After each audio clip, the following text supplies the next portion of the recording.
VCY America presents Crosstalk, a nationwide call-in program discussing issues that have an effect on our families, our communities, our churches, our nation, and our world. Crosstalk, an opportunity for you to voice your concerns for biblical principles. And now live by satellite and around the world on the internet at vcyamerica.org. Here is today's Crosstalk. And welcome to Crosstalk here on the VCY American Network. It's a Friday news roundup here today. There are so many issues going on, and my stack was inches thick of things compiled during the course of this week, and I just have to be resolved. We're not going to get through all of it. We'll seek to cover a number of stories here today and then give you opportunity to call in, respond to some of these issues that we're raising, bringing to your attention here on Crosstalk. Certainly, we are appalled at the incident that took place outside the Family Research Council as a man went in and shot a security guard at the Family Research Council on Wednesday. And very interesting stories that have come out since that point as more is learned regarding the incident, that the man who did this shooting, according to Tony Perkins, was given a license to do so because of groups such as the Southern Poverty Law Center that have labeled FRC a hate group. The Southern Poverty Law Center has posted what it calls a hate map on its website and points to the Family Research Council as a hate group located in Washington, D.C. The man, an SPLC listing of hate organizations. The map doing this equates groups such as FRC, which promotes traditional Christian view of marriage and sexuality, with racist groups that violate Christian teaching on human dignity. Well, on Wednesday, 28-year-old Floyd Lee Corkins of Herndon, Virginia, allegedly entered the lobby of FRC, shot the security guard. According to the FBI, he had a 9mm handgun, 2 magazines of ammunition, 50 rounds of additional ammo, and 15 Chick-fil-A sandwiches in his backpack. And according to the FBI, he stated words to the effect, "I don't like your politics." Well, at a press conference yesterday outside the FRC headquarters in downtown Washington, Family Research Council President Tony Perkins spoke.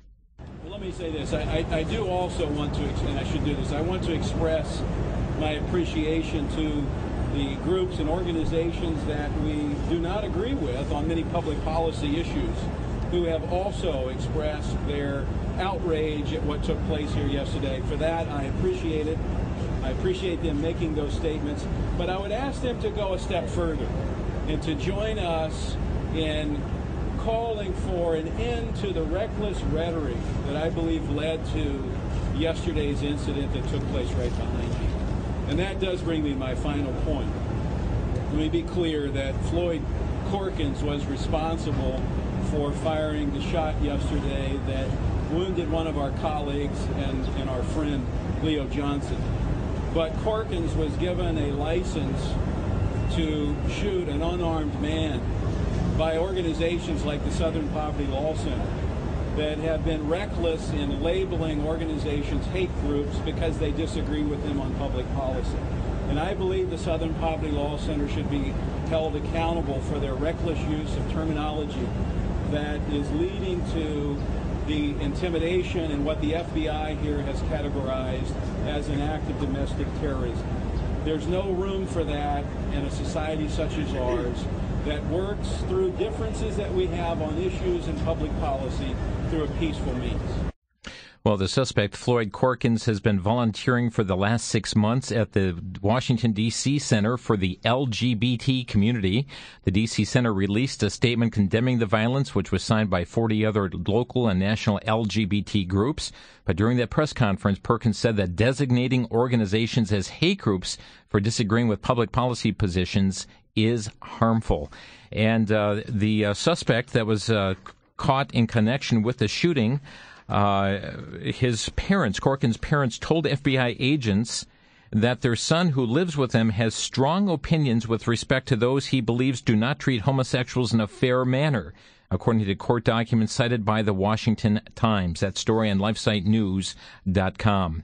Well, Brent Bozelle is pointing out the fact the Media Research Center that the way the media is treating this is just unbelievable. CBS and NBC have given very minimal coverage and dismissive coverage of this event. And ABC did do a full story on it, but Bozelle said this, quote, "Imagine if, God forbid, this exact same thing had happened at a Planned Parenthood or the Southern Law Poverty Center, which labeled both Chick-fil-A and FRC hate groups." He said, "We'd be hearing an endless loop of stories about the danger of militant, hate-filled, right-wing wackos." Well, very interesting indeed how the media did not rush to cover the story, just a scant mention of it through CBS and NBC. Well, a reporter contacted the White House press secretary to see if President Obama considers this shooting a hate crime. So often the president quickly is ready to jump, saying, well, that's a hate crime, that's a hate crime. Well, Jay Carney responded, quote, "Those kinds of determinations will be made by the FBI, and I know the FBI is part of the investigation." And then he walked away from the microphone. Well, in the wake of a Newsweek cover proclaiming Barack Obama as the first gay president for the Lesbian and Gay Victory Institute, this institute has published the names of more than 250 openly LGBT professionals that have been appointed by the Obama administration to federal government policy jobs. The Institute, as reported in WorldNet Daily, said the long list of names means the Obama administration has set a record for appointing more openly LGBT individuals to the federal government. Listen to this. He has set a record of appointing more openly LGBT individuals to the federal government than all previous administrations combined. Inviting LGBT candidates for federal government jobs to file a resume with the Presidential Appointments Project. The Institute provides a link for applicants to upload their resumes electronically. Only openly LGBT individuals seeking an appointment to federal government positions are encouraged to submit these resumes to the Presidential Appointments Project. In line with the ending of the Don't Ask, Don't Tell policy of the U.S. military, Barack Obama has appointed openly LGBT individuals to key military positions now. On August 3rd, the Obama administration announced the intention to appoint openly gay nominee Eric Fanning to the next Undersecretary of the Air Force. Fanning will be responsible as Undersecretary for the organizing, training, and welfare of more than 333,000 active duty men and women, 178,000 Air National Guard and Air Force Reserve members, and 182,000 civilians and their families. Undersecretary for the Air Force, openly gay nominee. August 11th, Brigadier General Tammy Smith became the first openly LGBT officer to be promoted to the rank of general. The first openly gay general. Well, the article, it is astounding to see the in-depth nature of this article as they label all the presidential appointees that have been made. There have been scores, certainly, to the Executive Office of the President, presidential boards and commissions, and then to the Department of Agriculture, Department of Congress, Department of Defense, Department of Education, Department of Energy. Many of these are chief of staffs or directors of, and the full listing is at WND.com, Health and Human Services, Homeland Security, Housing and Urban Development, the Department of Justice, Department of Labor, Department of State, Department of Interior, Department of Treasury, Department of Transportations, Department of Veteran Affairs, the Commodity Futures Trading Commission, Cooperation for National Community Service, Environmental Protection Agency, Export-Import Bank, National Science Foundation, the Office of Management and Budget, Office of Personnel Management, the Peace Corps, the Small Business Administration, United States Agency for International Development, the United States Interagency Council on Homelessness, and the Judiciary. Over 250 openly LGBT appointments, more than all previous administrations combined. Well, Bill Keller, who leads founder of this organization, LifePrayer.com, they have some 2.4 million subscribers worldwide, is planning to file a $100 million defamation lawsuit against the Southern Poverty Law Center for labeling him and his ministry as a hate group. He said he gets 4 to 5 death threats a month for taking a biblical stand on issues like homosexuality, the false religion of Islam and other cults, and the fact life begins at conception and choosing to end that life is nothing more than legalized infanticide. He went on to say that groups like the Southern Poverty Law Center give license to individuals who oppose a biblical worldview to take whatever actions they deem fit, even acts of violence to silence those with whom they disagree. Keller said that if the Southern Poverty Law Center does not take his name and his ministry off their hate map in the next 72 hours, his attorneys will be filing a $100 million defamation suit in federal court against the organization. Well, a Dallas police officer, OneNewsNow.com reports, a Dallas police officer facing punishment for reportedly supporting Chick-fil-A while on duty. Now, don't officers normally go pick up a hamburger or something somewhere? Well, Dallas Police Sergeant Mark Johnson reported to work carrying a bag containing a Chick-fil-A sandwich, confronted by two female officers, and what happened next now is under investigation. CBS Dallas Channel 11 there says that the Dallas Police Association President Ron Pinkston said there were comments to me that he's a supervisor and shouldn't have brought that chicken sandwich to work that day. According to a report by Andrea Lucia and Ryan Crow on their CBS station there, a department spokesperson said the issue is not whether the sergeant brought the sandwich into the substation, but whether inappropriate comments were exchanged between him and the two female officers while on duty. The CBS local story says the two female police officers who clashed with the sergeant are lesbians, reports OneNewsNow.com. Well, vandalism continues at another Chick-fil-A. Someone has now sprayed glue and pasted marriage equality messages on the windows of the Chick-fil-A restaurant in Frederick overnight on Saturday, according to police. Items glued to the store's windows included marriage equality stickers, an image with the American and gay pride flags combined, also several homemade signs. At least two other Chick-fil-A restaurants across the country have been vandalized. Whatever happened to, what's that word? Oh, yeah, tolerance. The District of Columbia Office of Human Rights announced on August 7th their plans to launch a government-sponsored ad campaign to combat transgender discrimination in Washington, D.C. CNSNews.com reports that according to a report from the LGBT-focused Washington Blade, the ads will feature 4 transgender individuals and 1 genderqueer individual, all of whom are from the D.C. area. The ads are intended to encourage transgender individuals to report cases of discrimination based on gender identity and expression to the D.C. Office of Human Rights. Well, let's go over ocean waters to Great Britain. Newsnight presenter Jeremy Paxman used the term religious hogwash to introduce the biblical book of Genesis. And they deemed his term was offensive. A report by the BBC has acknowledged. Mr. Paxman also referred to those who hold to a literal belief in the Old Testament as, quote, stupid people. The presenter made the comments during an interview with atheist Professor Richard Dawkins last September.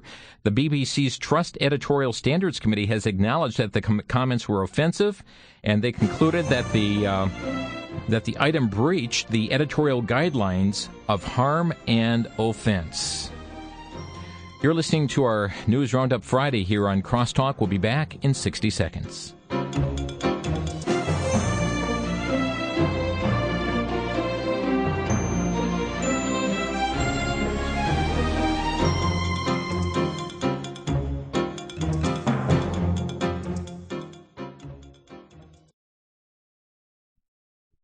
Back to Genesis with Dr. John Morris, scientist with the Institute for Creation Research. Dr. Morris, I've been told that insects defy the laws of aerodynamics. Is this true? Chris, how do the insects fly? It's a mystery that science simply can't solve. We've long been told that honeybees shouldn't be able to fly, but fly they do. And some birds too, like hummingbirds. This has been the subject of intense investigation, and just recently a team of engineers constructed a tiny robotic insect and were able to study its flight characteristics. Now, they determined that with each flap of the insect's wing, a spiral vortex, kind of like a tornado, actually lifts the insect up, enabling it to hover and turn on a dime. Chris, the amazing abilities of these insects, as well as almost any type of animal, it's almost beyond our comprehension. But it's not beyond the Creator's comprehension. He planned it all, He engineered it all, and He did it all. back in Genesis. For more on Genesis, call 1-800-7-GENESIS.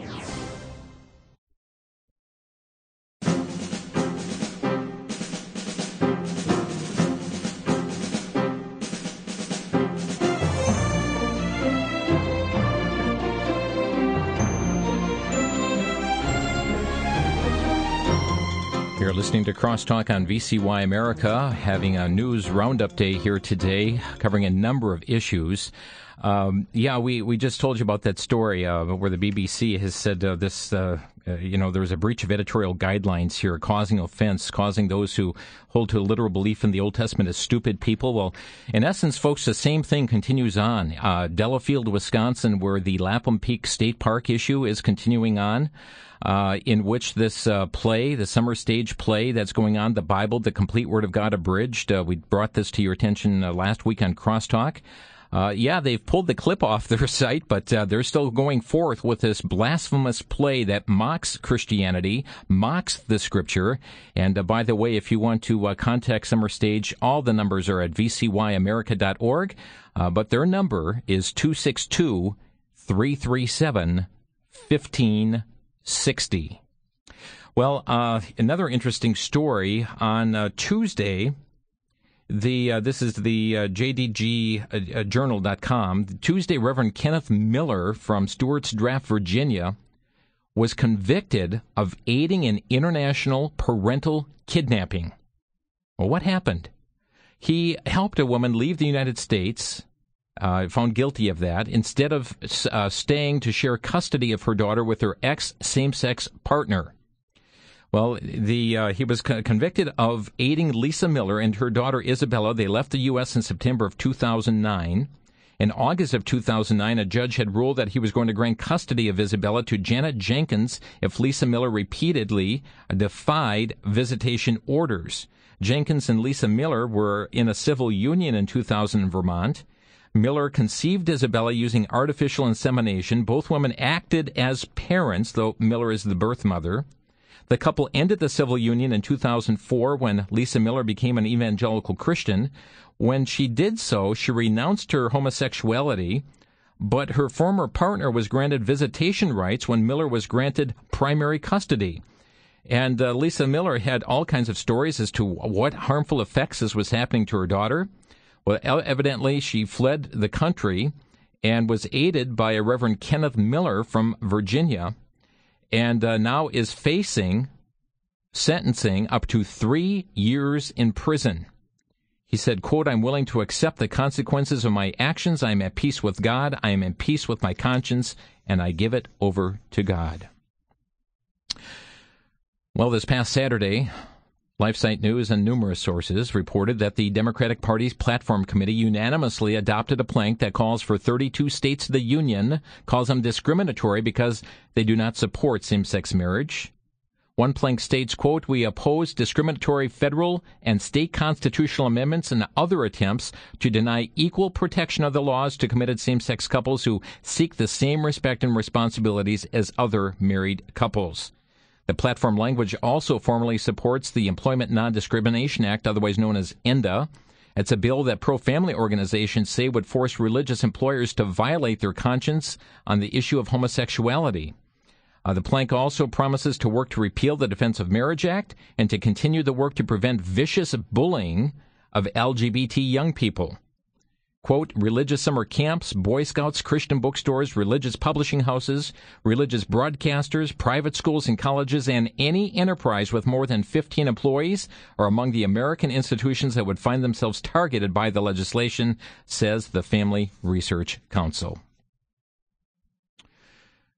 More tragic news coming from Afghanistan as a newly recruited Afghan village policeman opened fire on his American allies today, minutes after they gave him a new weapon as a present, killing 2 U.S. service members, the latest in a disturbing string of attacks by Afghan security forces on the international troops training them.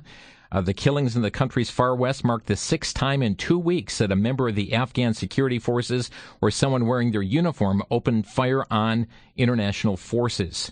Such attacks, virtually unheard of a few years ago, have recently escalated, killing at least 36 foreign troops so far this year, raising questions about the strategy to train national police and soldiers to take over security and fight insurgents after most foreign troops leave the country by the end of 2014. The Supreme Leader of the Taliban boasted on Thursday night that the insurgents are infiltrating the quickly expanding Afghan forces. Friday's attacker was identified as Mohammed Ismail, a man in his 30s who had joined the Afghan local police just 5 days ago.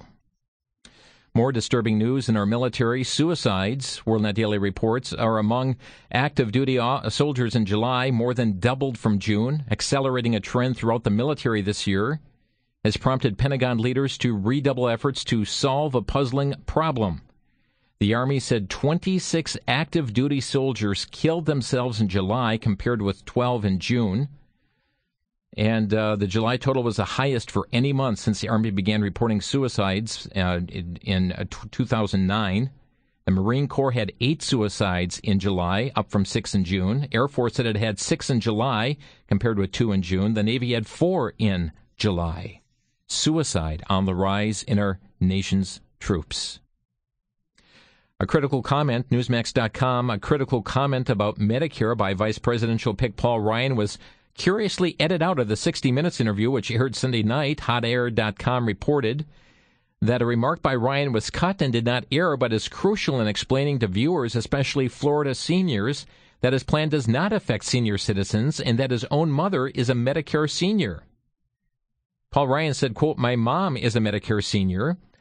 In Florida, our point is we need to preserve their benefits because government made promises to them that they've organized their retirements around them. In order to make sure we can do that, you must reform it for those who are younger, and we think these reforms are good reforms that have bipartisan origins. They started from the Clinton Commission in the late 1990s. HotAir.com called the broadcast cut journalistic malpractice. Stunning example of truth, stranger than fiction report has come out from Breitbart. Democrats in the California Assembly killed a bill that would have made it easier to fire teachers accused of serious sexual offense against children. The bill had bipartisan support. SB 1530 had bipartisan support in the Senate. It passed in the liberal Senate 33-4. But in a display of strength by the California Teachers Association, 6 Democrats on the Education Committee either voted against it or didn't vote. The bill followed shocking incidents of sexual abuse in the Los Angeles Unified School District and elsewhere, the worst of which involved one who had been accused of 23 acts of lewd acts against children. Under current law, it's almost impossible to fire teachers facing even the worst of charges. This legislation would have reversed that, but the Democratic committee killed it. Washington Times reports that Mohammed has reclaimed its place as the most popular name for baby boys born in England and Wales in 2011, convincingly ahead of Harry, which is in second place. Mohammed is also the most popular boy's name of the past 5 years for England and Wales. Poor Vice President Joe Biden. He's been having some problems. There's been a number of fluffs that have taken place. And in recent speeches this week, he referred to Congressman Paul Ryan as Governor Ryan. In another speech, he made another verbal gaffe, stating that there was no barrier to America leading the world in automobile manufacturing in the 20th century, when in fact we're in the 21st century. And then he was in speaking at one location. He on Tuesday told Virginians at a campaign stop in Danville, Virginia, which is close to the North Carolina border, "With you, we can win North Carolina again, and if we do, we'll win the election if we win you." So he thought he was in North Carolina when in fact he was in Virginia, and that issue going on, just a number of things going on. And John McCain said Mr. Obama would be wise to replace Joe Biden with Hillary Clinton on the ticket for vice president. But WND reports that White House Press Secretary Jay Carney said that Vice President Joe Biden will be President Barack Obama's running mate in the upcoming election, putting to rest any speculation about Secretary of State Hillary Clinton stepping into the number 2 spot. Carney was asked by Ed Henry of Fox News to settle the issue once and for all and say whether or not Biden will remain on the ticket. Yes, and that was settled a long time ago, Carney said, and while I have great admiration for and respect for and a long relationship with John McCain, but one place I would not go for advice on vice presidential running mates is to Senator McCain. Hang on to your wallets, folks. CNSNews.com reports that the Department of Energy announced the distribution of $43 million in funding for the development of energy storage technology that, listen to this, it was too risky for private sector investment. So who gets to fund it? You, the taxpayers. The August 2nd press release said the recipients were chosen through a couple of programs. The DOE Secretary Stephen Chu said the work of the 19 fund recipients could revolutionize the way Americans use and store energy. Are we going to see another Solyndra? Well, the EPA is very active right now in their fight against coal. They're worried about haze now that they're seeing, that the EPA is seeing in national parks throughout the United States. For example, haze has been seen by the EPA in the Grand Canyon and now is threatening to bankrupt the Navajo Generating Station. That's a coal-fired power plant that's responsible for moving water to southern Arizona. The EPA says that this power plant does not meet its haze regulation rule. Well, folks, the problem is that this rule is under the control of the jurisdiction of states, not the EPA. However, through a combination of delaying the state haze control plans and settling lawsuits with environmental groups giving the EPA court-imposed deadlines to fix these issues, the EPA is able to trample on states' authorities. The group Citizens for Limited Government, or Americans for Limited Government, said this is no longer just a war against coal. It's a war that challenges states' rights, and if it's lost, will ensure the EPA's authority is just about anything it chooses. A Russian nuclear-powered attack submarine armed with long-range cruise missiles openly undetected in the Gulf of Mexico for several weeks, and its travel in strategic U.S. waters was only confirmed after it left the region, the Washington Free Beacon has learned. It's only the second time since 2009 that a Russian attack sub has patrolled so close to U.S. shores. The stealth underwater incursion in the Gulf took place at the same time that Russia's strategic bombers were making incursions into restricted U.S. airspace near Alaska and California in June and July, and highlights a growing military assertiveness by Moscow. The submarine patrol also exposed what U.S. officials said were deficiencies in U.S. anti-submarine warfare capabilities, forces that are facing cuts under the Obama administration's plan to reduce defense spending by $487 billion over the next 10 years. A Navy spokeswoman declined to comment. The Russian economy prepared for a possible economic meltdown as a result of the slowing of global growth. And Putin is taking steps. He said, let us hope that these concerns do not transform into a full-blown crisis. Let us hope for the better, but prepare for the worse. We're going to take a break, but let's open the phone lines. Maybe you want to comment on these stories or some other current event stories that are going on in the news. It's a News Roundup Friday here today. Our telephone number, 800-733-9829. Maybe you want to comment about this shooting at the Family Research Council. A lack of response by the media. Southern Poverty Law Center calling these as hate groups and putting a hate map together that shows FRC as being part of it. Maybe you want to comment on some of the other stories. Our number, 800-733-9829. We'll be right back. From the frontiers of scientific discovery, researchers are now taking design elements from the natural world and creating extraordinary breakthroughs that benefit our health, our quality of life, our ability to communicate, and even help us work more efficiently. Many of these are documented in the book Discovery of Design. In this book, you'll learn how things like batteries, human organ repair, micro lenses, and even credit card security all have links to natural designs. You'll learn how innovations like solar panels in space use technology from beech tree leaves, how the study of the leg bone led to the building of the Eiffel Tower, how the study of the timber beetle helped to improve the use of chainsaws. Over 75 such illustrations are given. It's a fantastic journey into the intersection of science and God's blueprints for life. Discovery of Design is available for a donation of $16 or more to VCY America by calling 1-800-729-9829. That's 1-800-729-9829.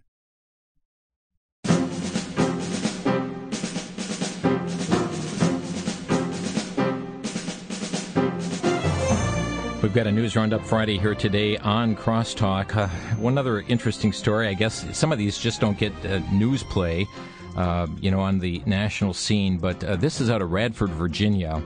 A station there, I believe it's a TV station, Channel 7, WDBJ, gave a report of a bakery that has only been open since May, barely 3 months in their town.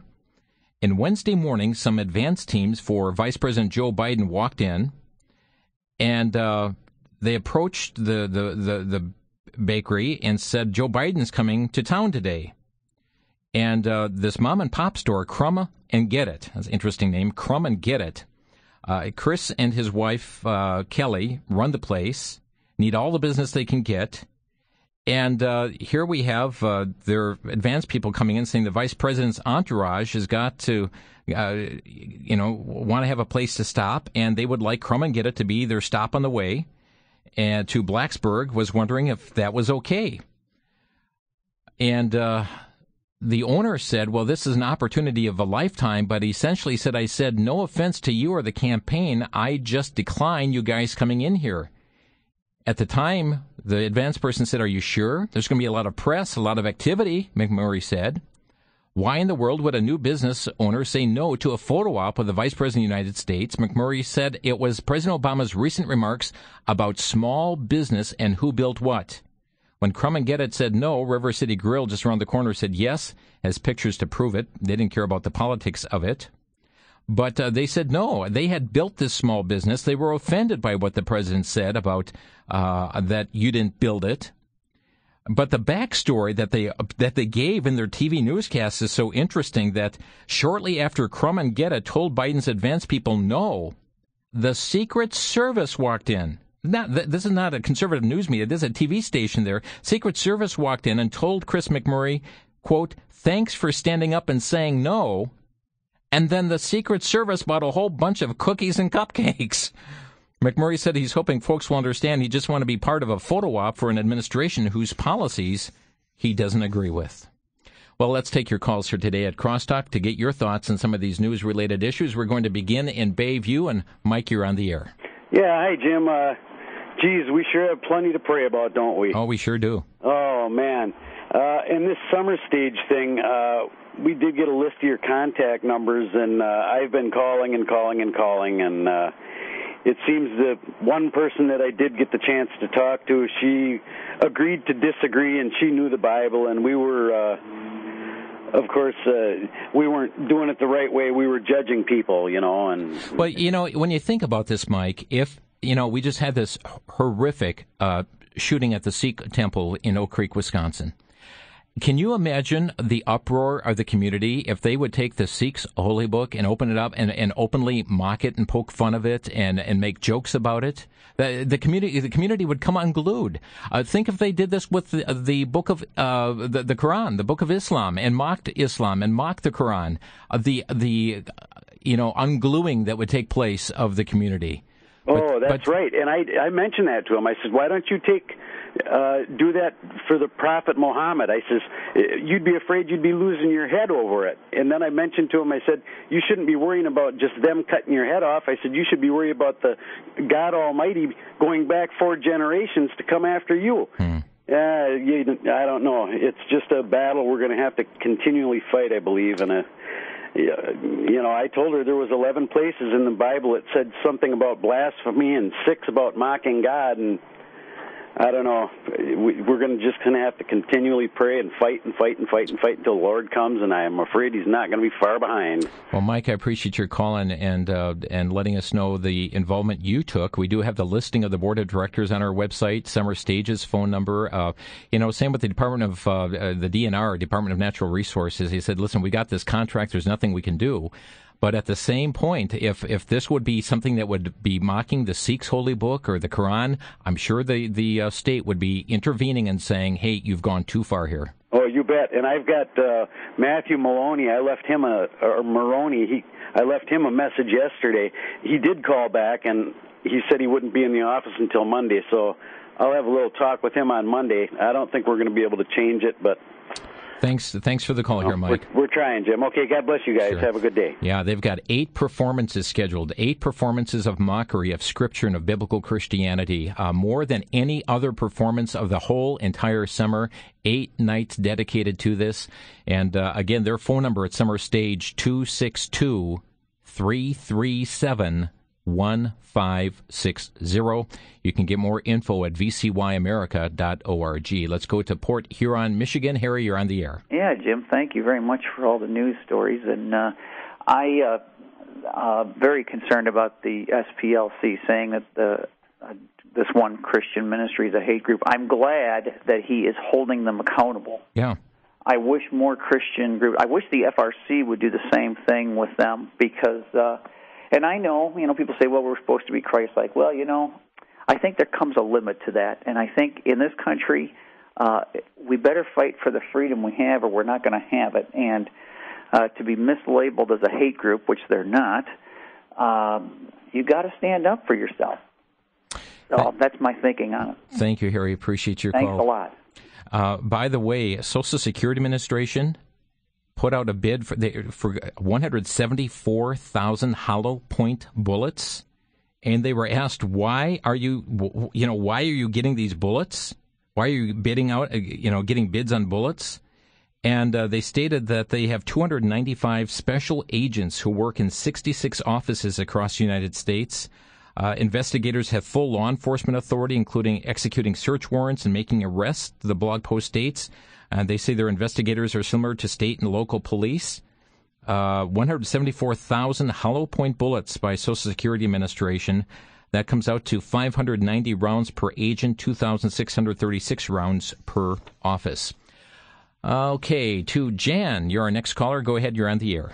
Yes, I was wondering if you had any suggestions about anything we could probably do about this poor response on the part of the news media concerning the shooting of this man. I think it was just terrible, and that the news media didn't.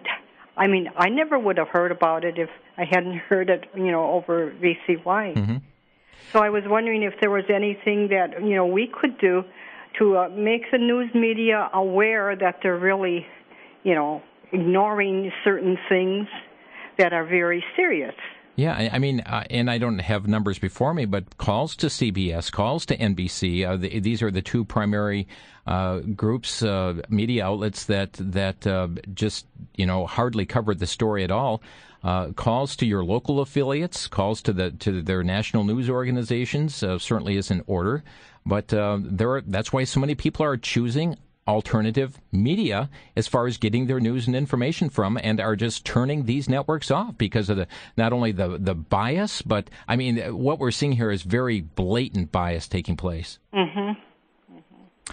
Thank you, Jan. Appreciate your call. Thank you. Our number 800-733-9829. Have a couple open lines. 800-733-9829. Victoria in Ohio. You're on the air. Hey, I'm calling about the situation we have here in Holmes County and Tuscaloosa and Coshocton, which is primarily the biggest offenders of the puppy mills. And these are little dogs kept in huts with mass breeding.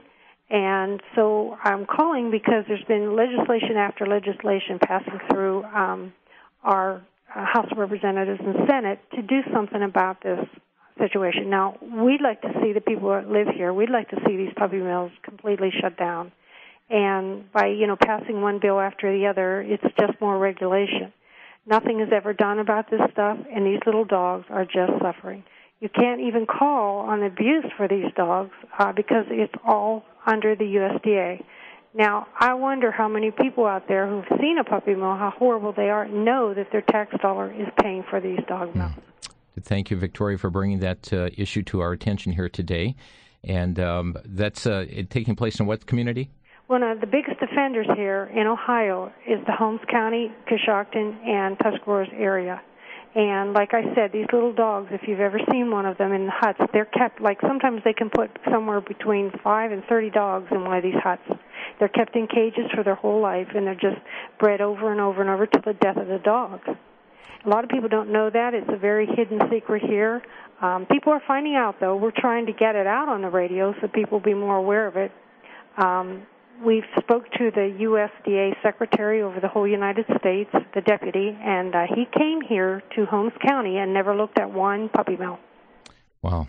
Thank you for bringing it to the attention of our listeners, Victoria. To Columbus, and Dan, you're on the air. Yes. Wanted to talk about the situation where they're basically poking fun of the Bible. Oh, at Summer Stage. Yes, I couldn't remember the name. It is a shame that it's happening, and I believe that people should stand up and voice their disapproval. But we also need to remember that the Bible tells us these things are going to happen before the Lord returns. As far as my freedoms being eroded, well, okay, I will agree with that to a point, but my freedoms do not come from the United States Constitution. My freedoms come from God. Yeah. Thank you, Dan. Appreciate raising that point. To Pennsylvania, Richard, you're on the air. Hey, yeah, great show. My comment was, and I've listened to a lot of talk radio and stuff. By the way, you got a great show. My question to our president would be, in 1620, where was the U.S. government? Or where was the government in 1680? Or, in other words, up until 1776, there was no U.S. government. How did we survive without a government? Well, of course, as they said, and God helped us find it, it is a government of the people, by the people, and for the people. Yeah, and one of the big problems we have now, I mean, there is certainly account after account coming out on the growing dependency of the citizenry on the U.S. government for their sustenance, for just for life itself, and we are making a very dependent populace upon the government at this time. Yeah, and the government is imposing that. I've got a son-in-law who wants to start a business in New York, and boy, trouble. Do this, do that, government is even actually enforcing that. Great show. Thanks for your listening. Bye. Bye-bye now. To Trish in Ohio, you're on the air. Yes, I would just suggest for that summer series that's going to blaspheme God's word that we be praying that He Himself will stop it. And I think He can do that. Thank you. Thank you for your thoughts here, Trish. Yeah, Summer Stage is a location for that. Was a topic that we dealt with last week here on Crosstalk. Certainly numbers are on our website there at vcyamerica.org. Let's go to Brenda, who is next in Florida. You're on the air, Brenda. Yes, I was just calling about it's just an outrage of what's going on, the persecution about the Christians, and anybody that speaks out about homosexuals and just voicing their opinion, and right away they get attacked and called racist and Ku Klux Klan members and some such horrible things. Yeah. This doesn't seem like America anymore. The values that we've held dear for so many years have been under fast erosion, and certainly when we know we have the right to worship God, that those who stand up for the traditional role of marriage, one man, one woman marriage, are deemed to be a hate group equivalent to the Ku Klux Klan and white supremacy. Something's wrong here. Thanks for the call. We'll be right back.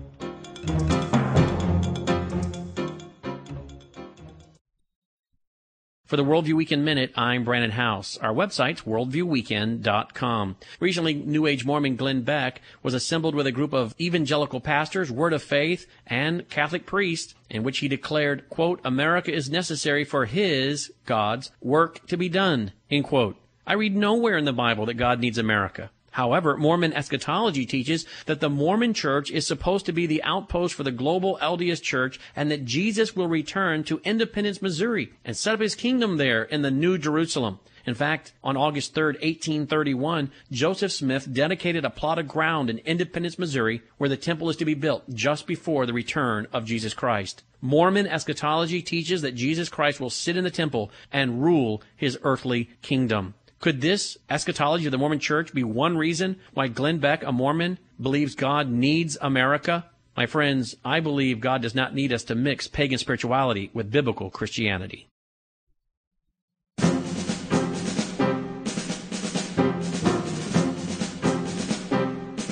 If you'd like to get in with your comments, we're in our final segment, and I see we have a couple lines you can call right now, 800-733-9829, 800-733-9829 to West Dallas, Wisconsin. Brad, thanks for calling. You're on the air. Hi, Jim. Hi. Regarding summer stage blasphemy, I called, and it's the same old thing. You know, we can't do anything.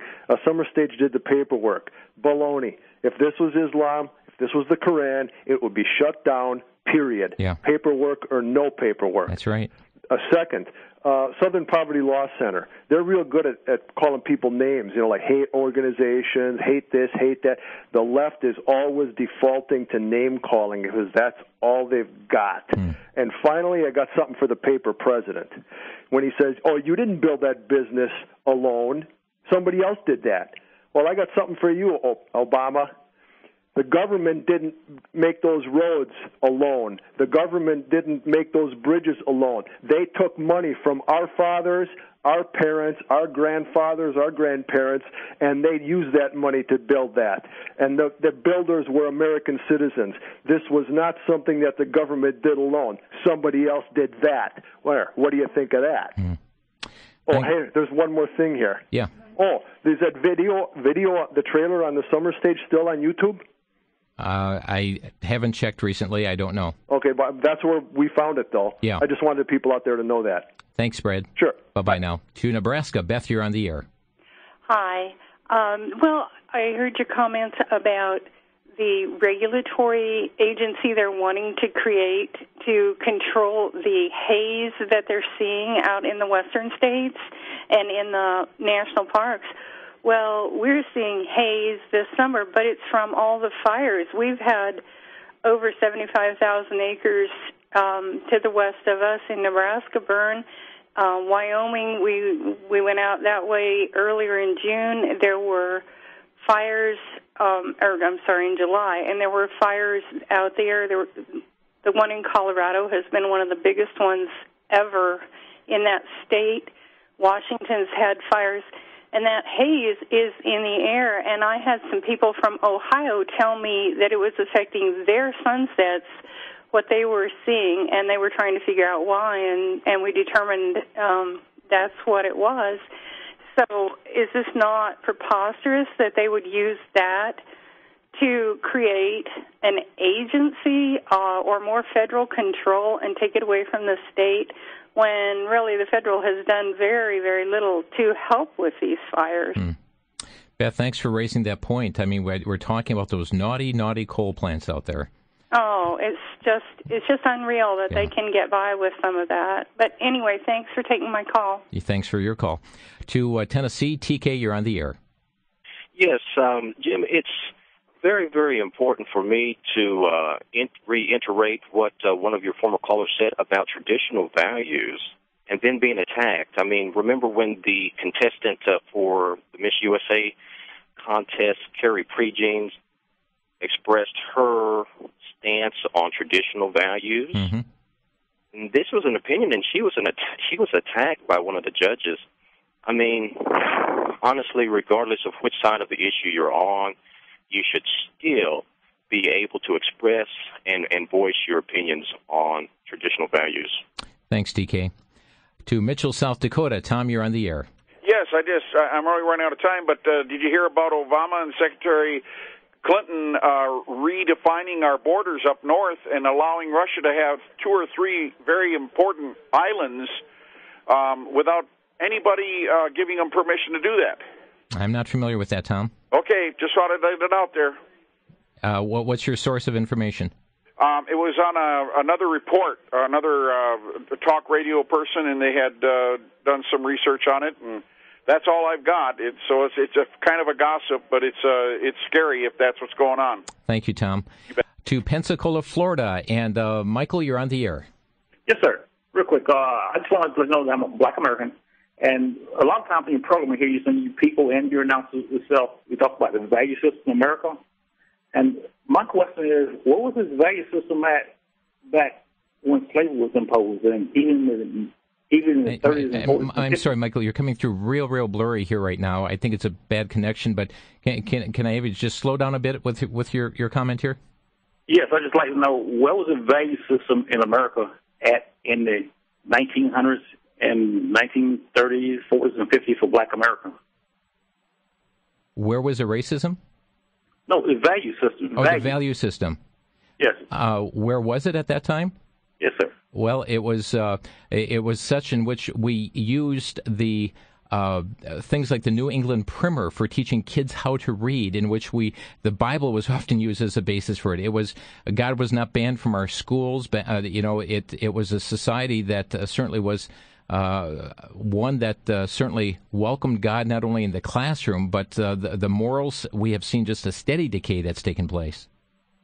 Well, how can you have a value system when you had separation of people? Okay. I'm not following your thoughts here, but thank you for your call. Rick in Navarre, Florida, you're on the air. Great show. Good afternoon. Good afternoon. Earlier you mentioned a news report about the Social Security. I'm sorry, go ahead about Social Security. Right, yeah, you had mentioned a news report that the Social Security Administration had purchased, 160 or 70,000 rounds of hollow point ammunition. A local talk show here in my area reported just this morning that the Weather Service also purchased a couple of 100,000 rounds of hollow point. And you'll remember the reports recently where the IRS agents supposedly as part of the enforcement mechanism of Obamacare was going to be equipped with automatic weapons and shotguns. You might want to get Larry Proud on and investigate this militarization of federal pencil pushers. Good thought. Thank you, Rick. I didn't know about all the other agencies there as well. Yeah, it seems to be an epidemic of pencil pushers who want to go around packing. Thanks for the call here. And we're just seconds left. I apologize to other callers here online. We're not going to get to you. Just a reminder, the voter ID laws under attack across the nation this past Wednesday. Hats off to a Pennsylvania judge who refused to stop a new voter ID law from going into effect there.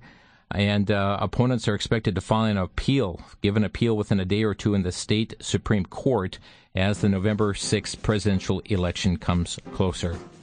Well, these are just a few of the many issues that are impacting us here across the nation. And as callers pointed out, how we need to be in prayer.